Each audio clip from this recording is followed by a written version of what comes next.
I don't know how to describe it other than like a demon type of sound. But it's silhouetted, hulking, every bit of 5.5 feet wide, 13 to 14 foot tall, pitch black. The one thing that ran through my mind when I had this encounter was I don't have a big enough gun. Your host, two-time witness and field researcher for more than 40 years, William Jevning. Welcome to Creek Devil. Hello everyone, welcome to Campfire Talk. This is where we sit around the fire, put our feet up with a cold drink, and let the conversation flow. Milo's not with us today. He's got the flu, so he's recovering from that. He's doing okay, but he's just recovering. But we are fortunate to have our good friend, the judge. Tony's with us. So, hello. I don't know where we're going to roll this. I guess, Tony, you got some stories I think we were all interested in hearing. Well, you might like this. It involves a couple of them and some background. I had a very good friend who was my hunting partner up in Montana. He was also the tow truck driver, and he was the only one for 200 miles or so. And you can imagine he was called on a lot of experiences in a lot of places. And some background, he's an avid hunter. Didn't matter what it was, he hunted it. And his walls had the pelts and the heads to prove it. And a number of years ago, he was up in the mountains. Now, when this gentleman went hunting in the mountains, he was in the mountains. He drove until the road gave way, and then he got out and walked 5 miles and then set up his camp. So he was truly in the middle of nowhere. And so he had gone out, he had his gear, had his gun ready to go, parked his car, and started hiking. Hiked way back to where he liked to hunt, put his tent up, got everything ready, got up the next morning, looked out the tent flap, and there was a Sasquatch. He figured about 50 yards away, walking right through the area. And he looked at it, and it looked at him, and it gave one of those tremendous roars. He grabbed his gun and left. That was 20 years ago, and his gear is still there to the best of his knowledge. He never went back. Nothing scares this man. Nothing. But that was his story. That was enough for him. I think I would have left more than my gear there. Yeah, no kidding. So he was also, he was a local tow truck operator, and he got a call late one night. So he jumped in his tow truck. A couple of ladies had locked themselves out of their car. So you have to understand where we were at. All roads out of this town, other than one that went east to west, were dirt. So if you left the main drag, you were on dirt, that's it. And that road continued on for 20 miles, dirt. So he gets his call, he takes off. I think, and I've been back there, scouted the area, it's about 10 miles back. He sees their truck and his headlights, turns off his car, goes walking up. No women. Nobody's there. Car's locked. He doesn't know what to think. This is the middle of freaking nowhere. So he calls out, and he hears a timid, hello, shaky voice. It's coming from underneath their truck, their car. He looks underneath, and there are these two women hiding under the car. So he gets them out, tells them everything's fine, asks them what's wrong. They said they had set up a camera to capture a comet. I don't know what comet it was. They all have weirdo names. But they wanted to catch this comet. This was a great place to do it. We were away from city lights. Of course, no city lights up here. And they were going to photograph it. And they set up their tripod, their camera, and just as I got ready to watch this thing, a Bigfoot walks out of the scrub, walks right past them, didn't look at them, didn't care, kept on walking right through their camp, through the sea. And they ran to their car, but because they were in the middle of nowhere, what's the use of taking your car keys, right? Who's going to steal your car? But they locked the door. So they had locked themselves out of their car in the middle of nowhere with a huge creature walking right through their photo scene, and they were petrified. They could barely talk. So he got their keys for them, got them into the truck, and off they went. He followed them out. But when they got into town, which wasn't much of a town, he said they could barely talk. They were absolutely beside themselves. So they grabbed their coffee, they got in their car, and they left. And he barely got them calmed down enough to take their camera with them. But that was his second Sasquatch story. That was a good one. Well, gee, I wonder what was bothering him so bad. I don't know. It must have been seeing things. He surely didn't listen to this show. See, that's the problem. Everybody needs to listen to the shows that we put out so they'll not be in a spot That's where, right. They're like that. We're told is four-armed or however that goes. But, yeah, that's what happened. I have another, when I lived there, I've had a little bit of difficulty health-wise, and so I had to move, unfortunately. But I had a neighbor not more than a mile from me. And he called one day, and we've been talking about this, and he said, the big guy's here.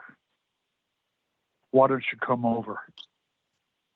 And I knew exactly what he meant. And then I hear some commotion. And he says, just a minute.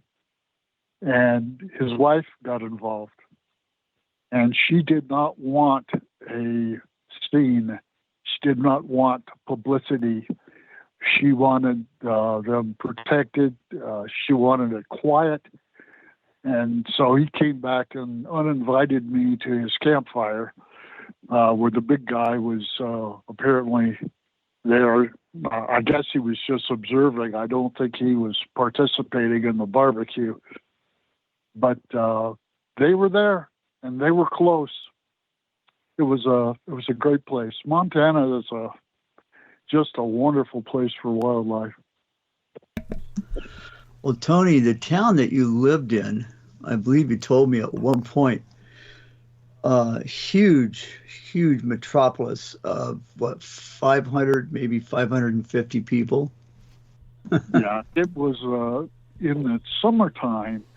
It exploded to about 1,100 people, and in the winter it was only 600 people or so. It was heaven for me. When I drove into town to look at the house and realized that all roads are dirt, I was home. It was just, what a beautiful place. I was always thrilled and really excited to hear some of the people who have come on this show and others who talk about living in Montana and having many encounters. In fact, encounters that go back generations with Bigfoot. So they're in the area, and there are a lot of them. Kalispell is a big area, all through the Glacier Park area. It is it's quite a haven for Sasquatch. Well, Tony, the other thing I wanted to know is you have a Bigfoot. You sent me a picture of it. It's not the Bigfoot that we're talking about, but with your permission, I'd like to be able to post it either on this episode, well, if that's okay with you, and it gives you an idea of some of the local fauna that are there. This was 2 blocks from your house, right? That grizzly? You know, Tom, I do not recall it. I'll tell all the folks I had a stroke that knocked me on my tail for about a year. And although I have not had problems with memory, that photograph doesn't come to mind. But sure, use it. What the heck? As long as I'm fully clothed, you're welcome to use it. Well, there you go. Well, no guarantees. Absolutely. I mean, you know. Right, yeah. What I'll do is I'll post it on the JRG Facebook page so everybody can get a look at it there. I mean, we have here in Oregon, we have black bears, and we get some 400-pounders. But this thing, Oh, you're You look talking at the about the claws. grizzly picture. yeah, Oh, the grizzly yeah. picture. Yeah. Oh, he was huge. Yeah, I didn't know exactly. He didn't define it well enough. Yeah, he was. Go ahead, use it. He was absolutely a monster. I mean, one swipe from that, you're done. You wouldn't even know what hit you. No, many times in fact, I don't know if this is too personal or not, but when they found me face down in my garden, I was in bad shape. But what got me, why I was found was my neighbors heard the grizzlies going through the garbage. And he went outside to chase away the grizzlies and found the judge face down in the onions. And so it was it was that reason that they found me out there. I'd still be there. Yeah, or the Grizzlies would have taken you away. Well, yeah, I would have been a light snack. Well, it's a good thing the neighbors came out there and they were after the garbage first and not the judge. Yeah, that's right. Although the judge smelled worse than the garbage, I assume it attracted him. Anyway, that's my story. Well, it's pretty interesting, and there's not a lot of people out there who can say, well, this is one of the occurrences that can happen in my town. We have things to deal with. But I don't know the name of the movie, but this fella was a guide, and he guided a number of different people, some movie stars. Stallone was one of them. Took him on hunts. But while he was doing that, they asked him to be an extra in a movie. I can't remember the name. But he was supposed to have been sitting in the snow and died in the snow and was frozen in the snow. And he literally had to sit in the snow for hours to shoot this. But if any of your viewers, and I'm certain there'll be a number of them that'll know the movie, if they see the movie, he's the guy that's frozen in the snow. I wish I remembered the name of it, but I don't. So go to your local.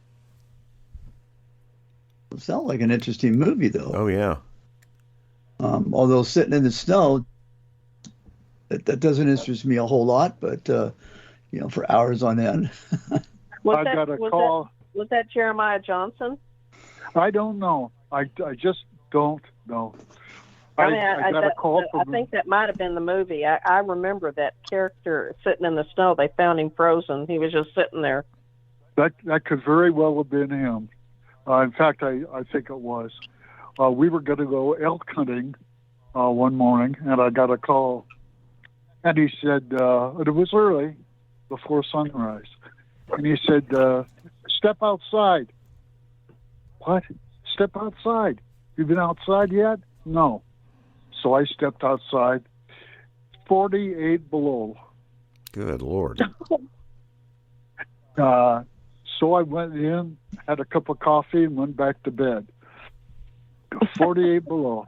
How do you heat your house in that? I mean, that's man, unreal. I used to carry a lot of wood in. I'd carry 3 or 4 armloads a night, and you're up every couple hours stoking a fire. Gosh, it was great. It was just great.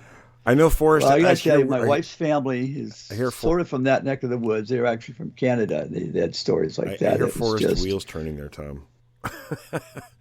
I'm sorry, I got us off topic here, and I didn't. No, there's no topic. Nope, no topic. Y'all forget I spent 17 years in Alaska. That's true. That's true. Did it bring back fond memories, though?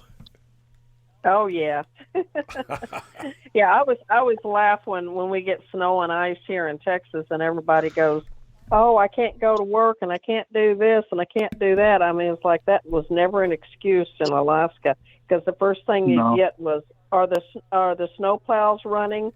Yeah, you can come to work. Yeah, that's right. I'm sure a lot of people know this by now, but in Fairbanks, I know. They have electrical outlets that are on the parking meters and around town. Yeah. So when you plug your car in, so the engine doesn't freeze. That's standard up there. Yeah, block heaters. People don't. I had people. I've got one on my vehicles, both my vehicles, and people ask me, "Oh, I didn't know that they made electrical cars like that." And I'm like, "They're not electrical cars. That's a block heater."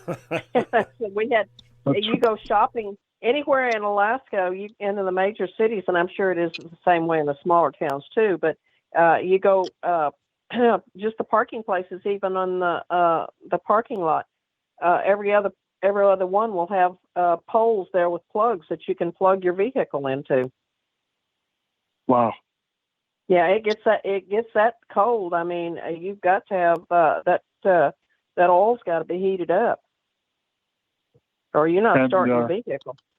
And our friends live in that, if you can imagine it.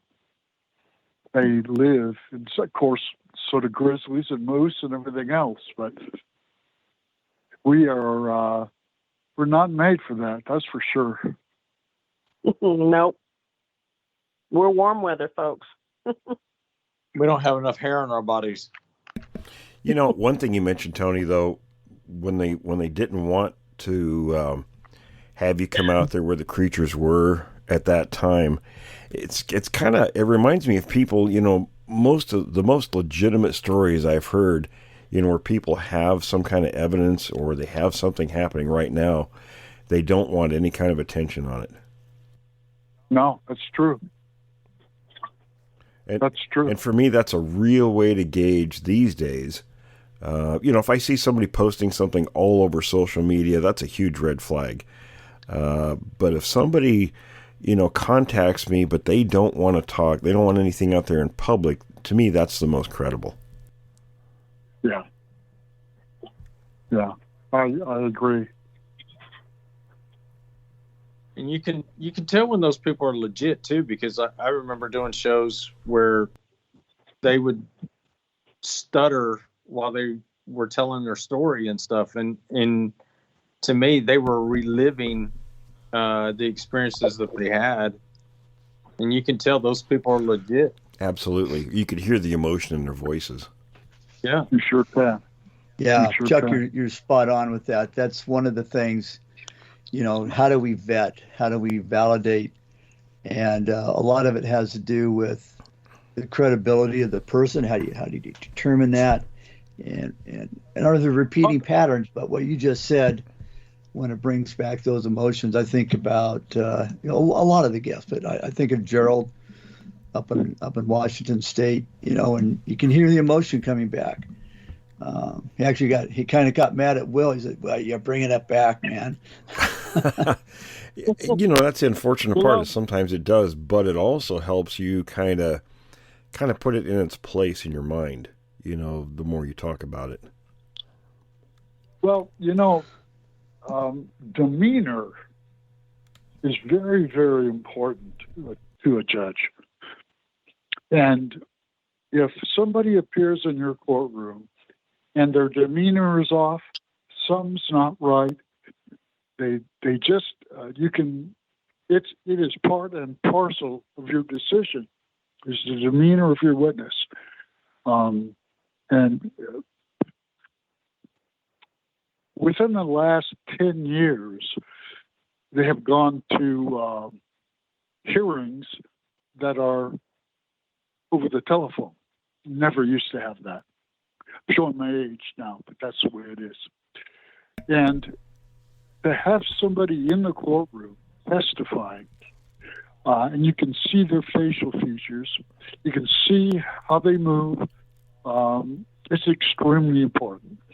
And the same thing applies here. When people have something to gain, there's a monetary interest, notoriety. It's really easy to see. And I think it's really important. Well, I know I've seen things, because we watch the ID channel and all these murder cases, and, when they're talking about witnesses in court, the police are, and sometimes the attorneys, they talk about things like, the way a person is, when they're answering a question, they're looking up, I think it's to the left, if I recall, where that's an indicator where they're trying to access memories. So they're walking their own mind through the details of a situation, and that's kind of an indicator that what they're doing. And there's another way, I think, I don't know if it's the opposite way, where they're fabricating things. And but anyway, that's something I always thought was interesting. I'll tell you a funny story. I had a hearing. I was the arbitrator at the time, and husband and wife were there, and of course all the attorneys, and questions are being asked.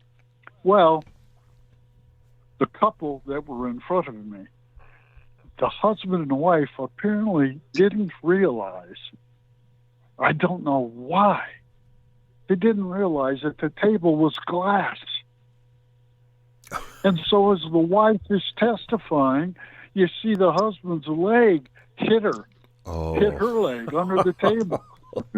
And so every time she'd say something that was not true, or he didn't like, or he was worried, he'd kick her under the table with his leg. Boy, I thought that was a great indicator. I just laughed. What a moron. They lost. Well, in reference to kind of what Will was talking about, people looking off to certain directions as to be whether there's veracity to what they're saying or not. I was actually watching in one of those true crime shows, and I won't say what it was in reference to, but this particular gentleman, he analyzes people's facial expressions and the things that they do while they're testifying and saying things. And they said that I found this quite interesting, and I actually, when I started thinking about it, I thought, you know what? People do this. When they're trying to access memories, that sometimes people will actually close their eyes, and it's actually like they're trying to picture in their mind what actually happened. And they said, now, and what's even more peculiar is that blind people that have never had sight will do the exact same thing. They will close their eyes. Oh, that's interesting. That is. I think that was totally interesting. That it's obviously a function that we do as humans to access those recessed memories. And I thought, how interesting. Even blind people do that. It's interesting, too. I've been out many times with witnesses, take me to the spot where they had their encounter. And they're very meticulous about details, small details. Mm-hmm. And you'll watch them. They'll say, well, I was standing here. And then they'll look around and think, well, no, wait a minute. And it'll maybe make two steps. No, this is it. And they're very particular. Whereas if somebody's fabricating something, they do a lot of generalities. The story might sound good, but it's always in the details. When they're really meticulous about all the things that they saw and heard and where they were and where the creature was, that's really telling. A lot of times you'll see their body react too. I spoke to a guy just this past week that had an encounter, and he pulled up his shirt sleeves, and there were goosebumps all over his arms. And What? a lot of times you'll see that in somebody's reaction, and you just know it's legit because of how their body responded to the story that they were telling. You can't fabricate that, Chuck. No. You really, that's a reaction. And I'll tell you what, I could relate to it, Chuck. When people, I'll go on a show or something and somebody will have me recount my encounter, my first one. And, even though it's been so many years, it's been since 1974, but the back of my neck will get cold and it feels like the hair's standing up. It's just, you're still reacting to something even after that many years. Do you have nightmares about that? Oh yeah, I still have nightmares. Yeah, they're not often, but I still have them. I do too, but I don't. Yeah, I do too, and I don't tell too many people. I mean, it's like, sometimes you're almost afraid to close your eyes. Like, what am I going to dream about tonight? Yep, I know I don't have nightmares, but I have uncomfortable dreams. Mm-hmm. Will, you talked about, and we both know the gentleman, Lee. We've had him on the show, and he took you back to the place where he saw the creature, and you were telling me that he really had a visceral reaction. Yeah, I mean, now, Lee's a big guy. He's real type A type personality. He went armed. In fact, he brought two pistols, made me carry one while we were there. And I don't carry firearms, so that was, and before we even started going into the location, and to me it wasn't, it was not far from where his old house was, a couple 100 feet. The main road was there. Now, granted, it wasn't like a super highway or anything. It was just a 2-lane road, kind of out, away from, it wasn't near a town or anything, but it wasn't a place where I would get real excited about, the creatures being right there and an imminent threat or anything. But he was definitely reliving the moment, and it had been at least 5 or 6 years since the encounter. He was chain smoking, and I mean a lot, quickly, and pacing back and forth. It was like he was trying to work himself up actually to walk into the space. And it was an open area. It was timbered, but it was open, not a lot of underbrush. And it was very interesting to watch that behavior as he was trying to work himself up into going 50 feet from the truck to, kind of show me around this place. Hey, let me tell you something. The story that I told you about my friend who, is a mountain man, let me tell you how I found out about that. We were on this dirt road driving up to this area, just in general, not for any reason.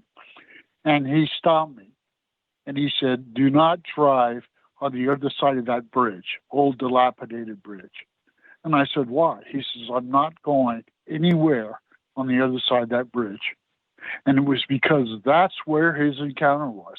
And we're talking 20 years. We're talking a man who lives in the mountains. And he would not drive across that bridge to that area anymore. Never been up there.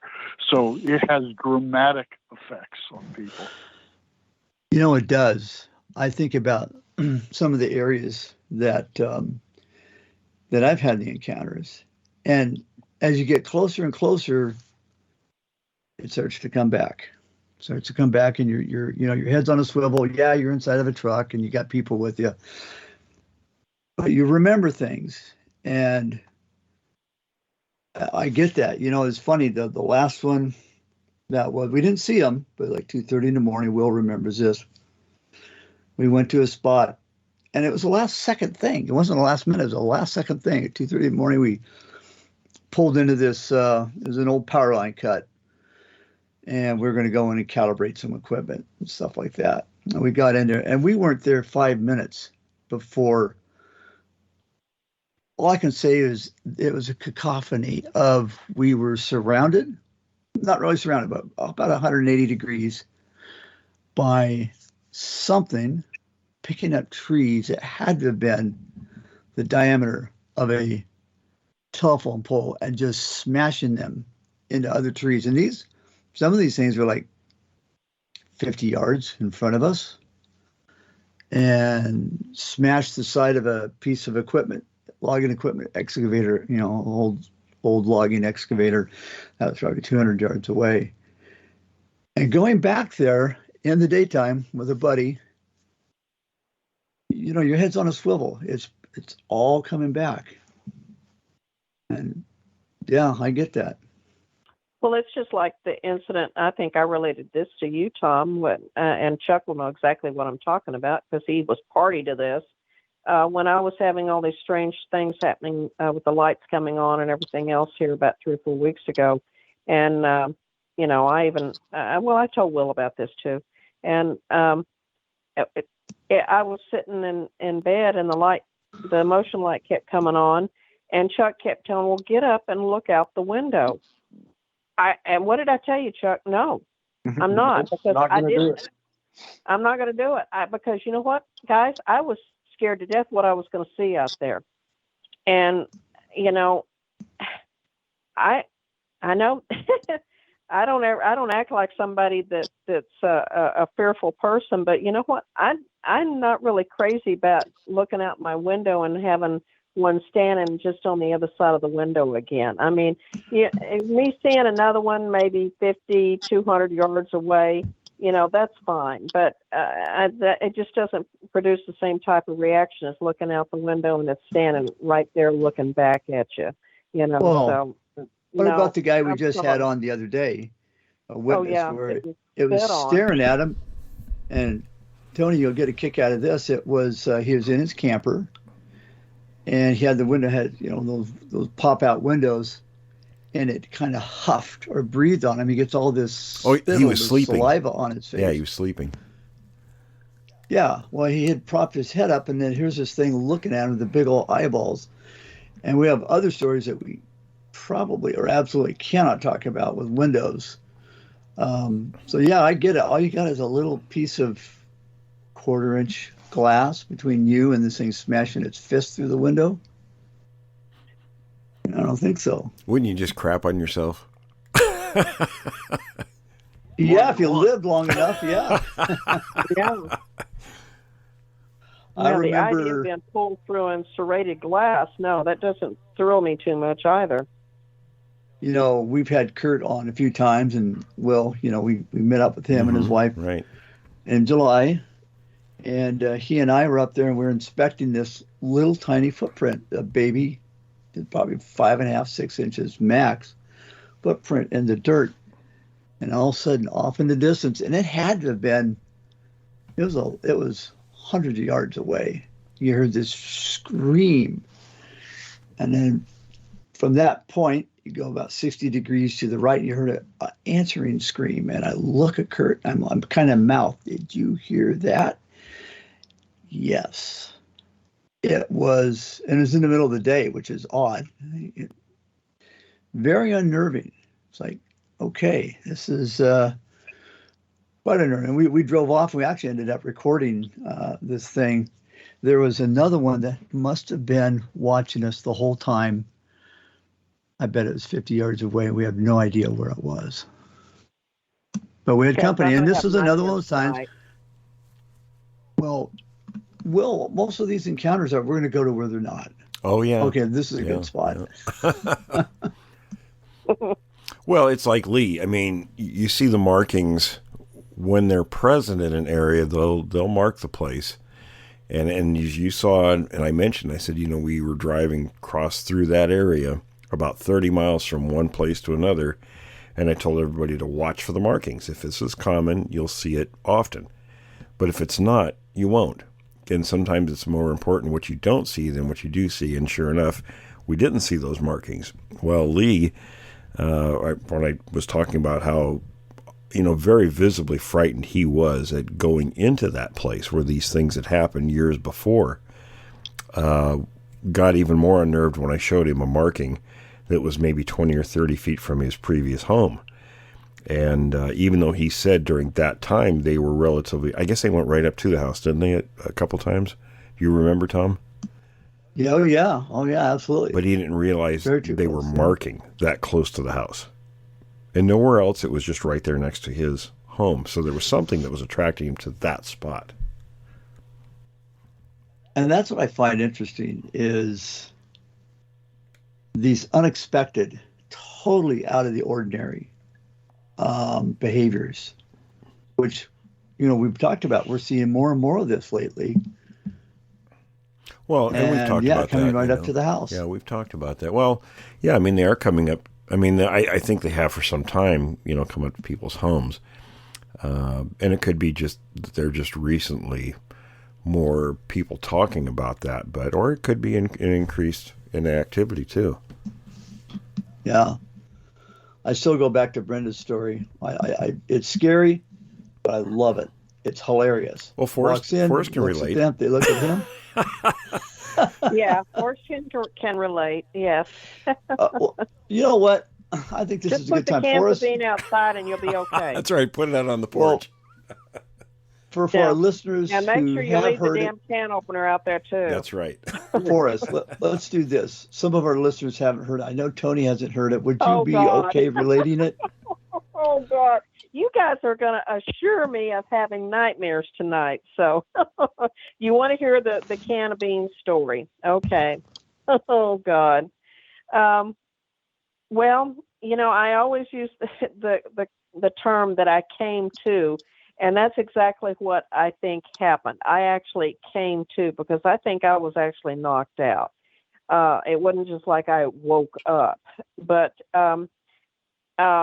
irregardless, I was living in my cabin at the time because my house had burned down, and so this is a 20 by 16 building and a cabin with an upper and lower area, and I was sleeping in the lower area, and of course the kitchen and the living quarters is all combined.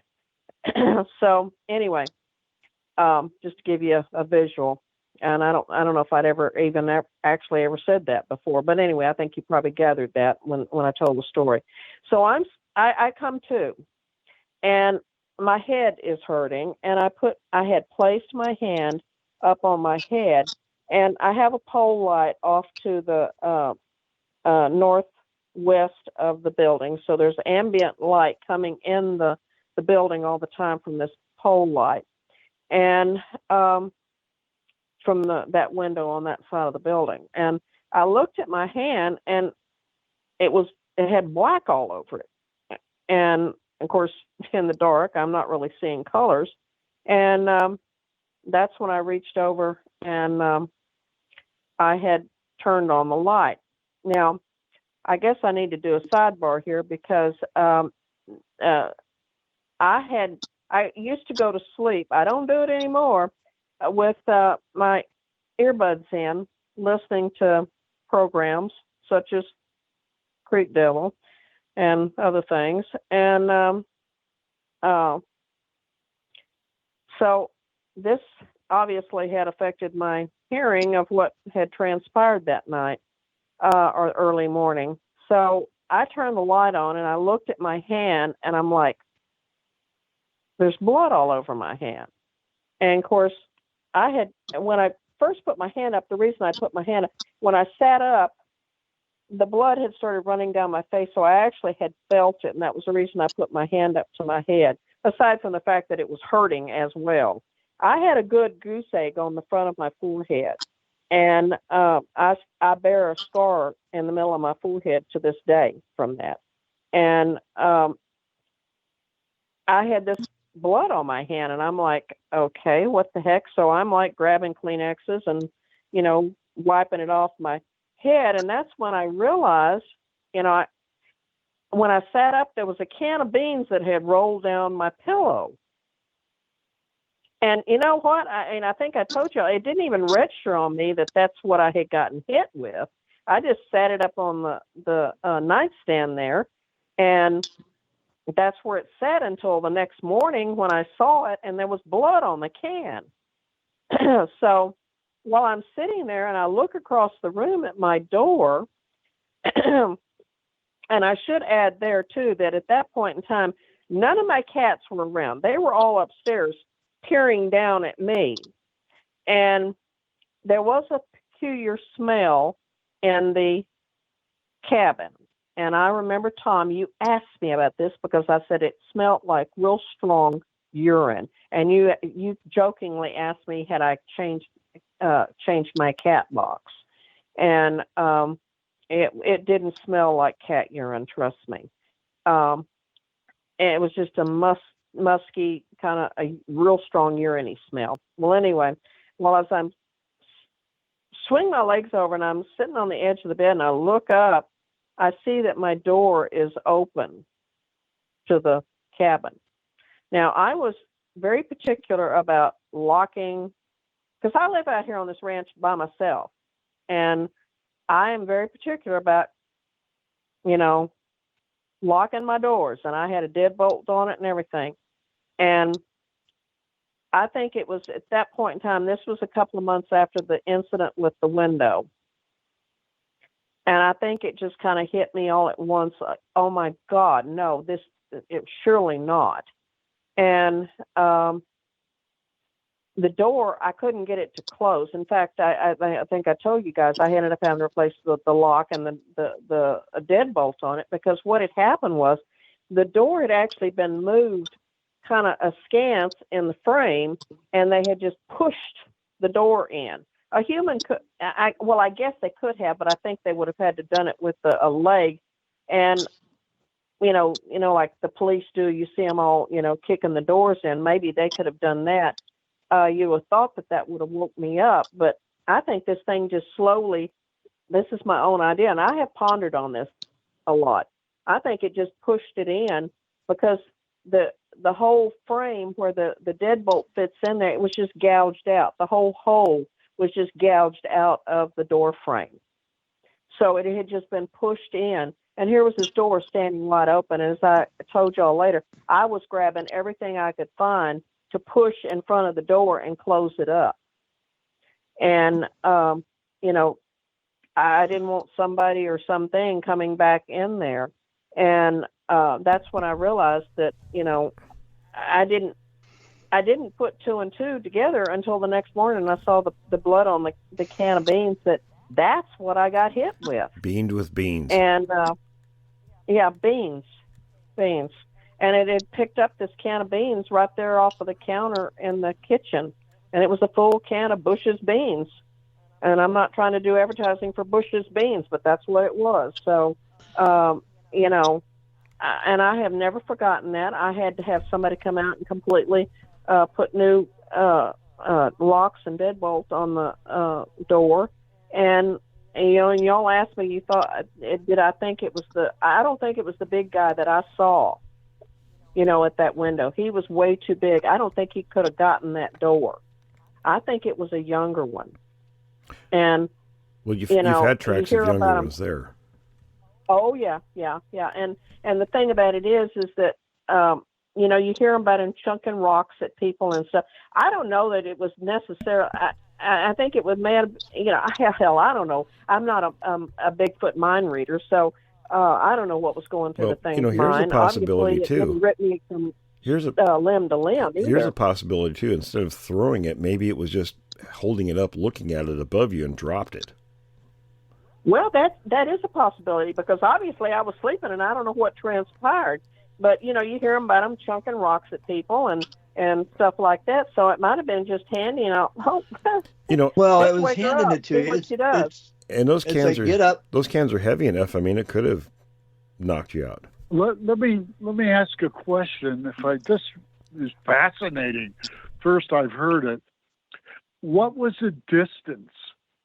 Where was the can of beans normally kept? In the cupboard, on the sink, where? No, I had that particular can of beans I had left sitting on the counter there. And right. I did have a cabinet there too, but I don't recall now. I mean, this has been several years ago, but so whether it the cabinet was on opened up. But It must have been sitting on the counter that I'd left it out for some reason. What would have been the distance between the counter where the beans were located and you? About probably 6 feet. Well, that would have killed you. Well, it didn't. Something that big would have thrown that at you. You would have thought that it would have done tremendous amount of more damage. That's why I thought maybe it dropped it. Glancing blow. What's that? That's why I thought maybe it dropped it. I mean, it could have been standing there, standing over me for all I know. And yeah, it could have had the can above its head, maybe looking at it or whatever, and it slipped out of its hand. Yeah, I have no idea how it transpired, but all I know is I had to go to work with a huge knot on my head with a cut on my forehead and try to explain people, and I was like pulling my bangs down so that people were asking me, what in the heck happened to you? I think what it was looking for was, here's the beans, now where's the cornbread? Yep. I've always said that. But, you know, I have wondered many a time how I managed to live through the episode, you know. And it goes to their intentions. intentions. It was right. The can of beans was, I mean, when I raised up, it was somewhere on the pillow above me, and it literally rolled down and hit me on the side of the hip there.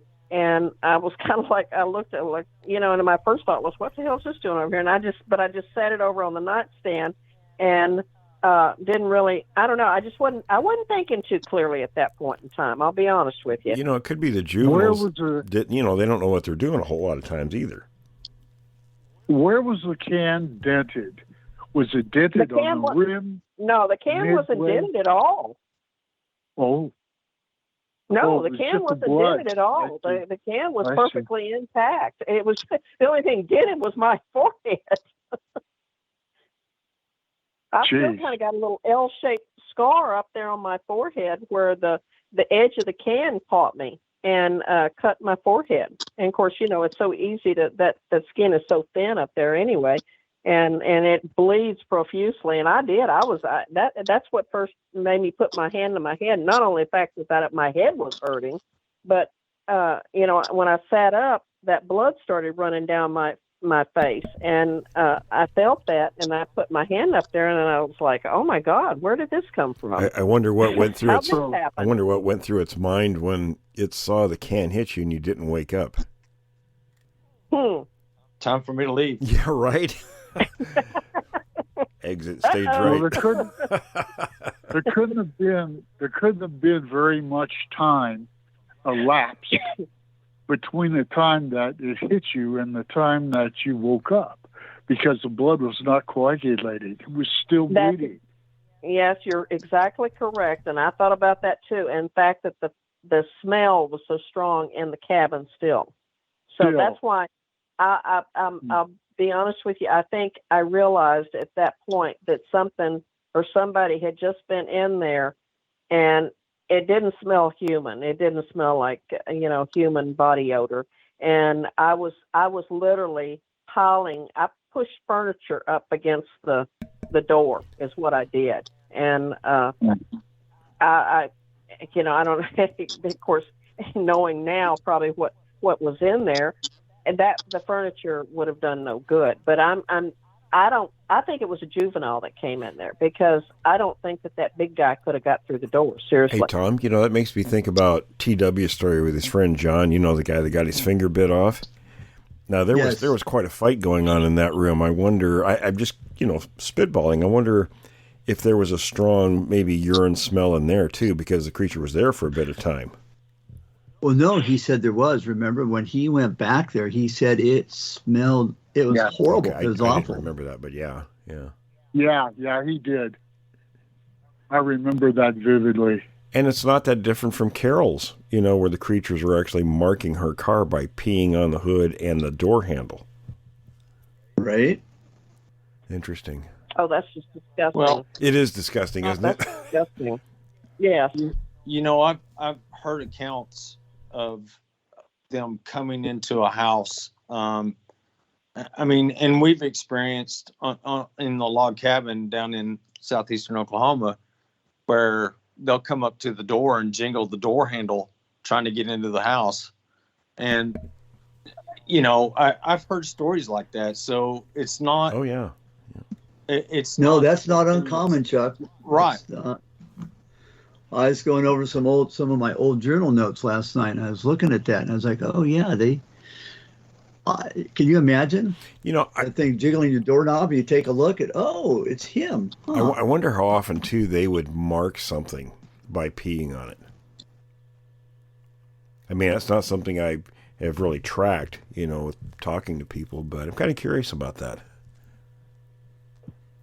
Yeah, that is interesting. Well, it might be like a dog that always goes and makes the rounds, and they always pee on the same tree, or, you know, this is my territory. So I would imagine that they might do the same thing. Might be in a place, let's say, where there aren't trees where they can, you know, break them like they would, say, out here. Maybe that's something they would do in a place where there isn't that kind of vegetation to do that kind of marking with. Well, I think I told you this story about going down to Brown Springs, which is on the Texas-Oklahoma border, and just for giggles and see if I could get a response, I'd get up in the middle of the night and pee on this one certain tree that was not very far from my tent. And the next morning when we got up and we went to eat breakfast, and then we came back to camp.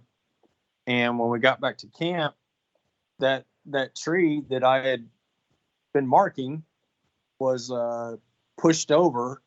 And if it would have been probably, 6 or 7 more inches closer to my tent, it would have smashed my tent. Well, Tom, you remember, we shouldn't mention our friend, but who's involved in that stuff, said that they, when they're out on their missions, they don't pee on the ground. They'll do it in bottles or whatever and take it with them, because that apparently upsets the creatures significantly. Mm-hmm. Yeah, well, how many that was times, Go ahead, Tony. How many times have you heard the incidents where someone has gone out beyond the camp to urinate, and then to be confronted by a creature? Mm-hmm. It's commonplace. Yep. And I don't know if it is an attractant or if it is something that is an irritant. I would think it's a slight, wouldn't you, angered. Forrest? What's that? I'm sorry, I didn't hear what Wouldn't you you said, think that's Phil. a slight? I mean, if you were going out in their area and urinating, Yeah. I mean, you're telling them this is my territory, and I think they'd be a little offended at that. Yeah, male chimps would take offense to that. Yeah, male primates take offense to that. So I think they would react in the same manner. That goes to reason why that tree was, I mean, and it was a green tree. I mean, the leaves were green and everything else, and it just about probably 4 inches off the ground, that sucker was broke and shoved over toward my tent. Yeah, that's a pretty clear response, I would think. Yeah, absolutely. Chuck, you were just pushing the limits there. Yes, I was. I'm kind of like that. Well, I don't want them coming in my house anymore. They're not invited. I'm sorry. I'm going to put out no Bigfoot invited sign. Quit eating beans. Yeah. Here, I'll leave the beans outside. You can figure out how to open them yourself. Make sure you have the they cornbread. make the pop top. They make the pop top, now. So the particular can I had at that point in time didn't have the pop top, but I've noticed that they've gone to making pop top songs. See, so maybe they could figure that out. That's why you got smacked. They said you got to get the right can out here. Really? Sure. Am I going to have to go to Walmart to get my beans? They just won't let me in the store. Not properly attired. And that's not the first time you hear about stuff like that. I mean, I interviewed a guy many years ago. He was a Vietnam vet, and, he didn't talk to a lot of people. He was kind of to himself, but he found out I was a veteran. So we got talking, and he got telling me about a hunting trip that him and some buddies went on up by Mount St. Helens.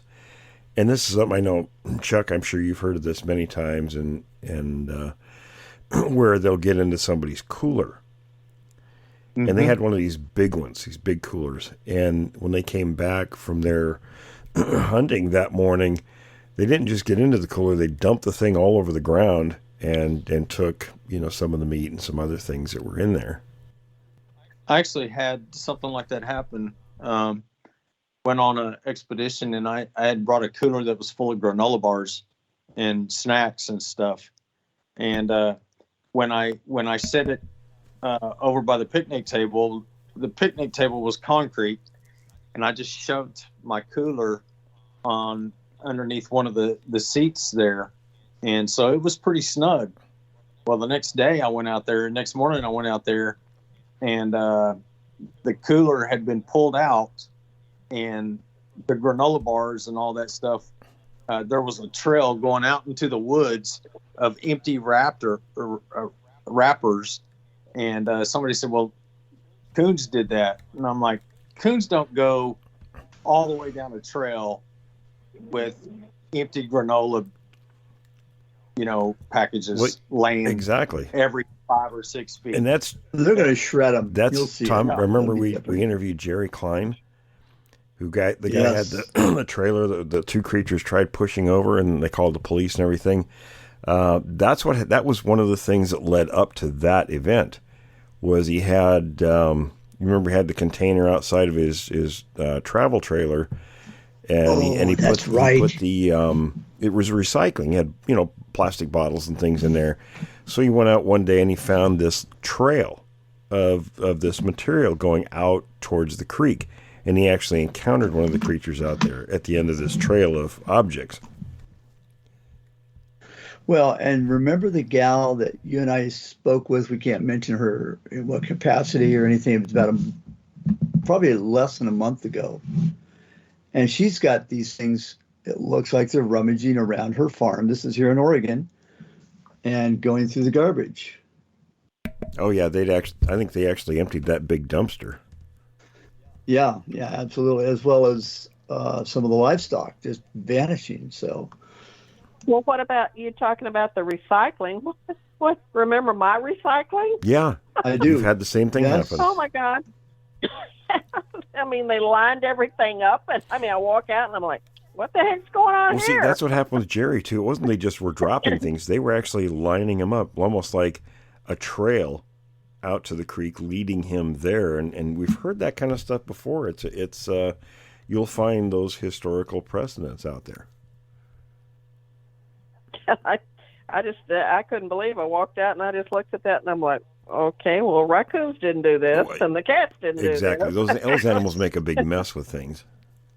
Oh yeah, they just rip open the bag. Well, see, it was, I think if you remember, I told you that was the bag that I was actually filling stuff up in, and I tie it at the top, but I don't tie it in a knot so that it can't be open. And it had been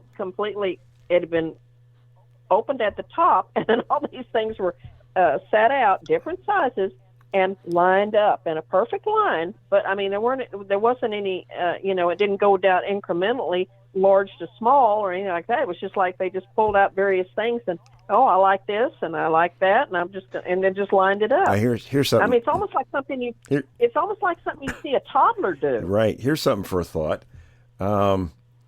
We've got a couple different kinds of situations. Ones where they're removing wrappers and throwing the paper on the ground.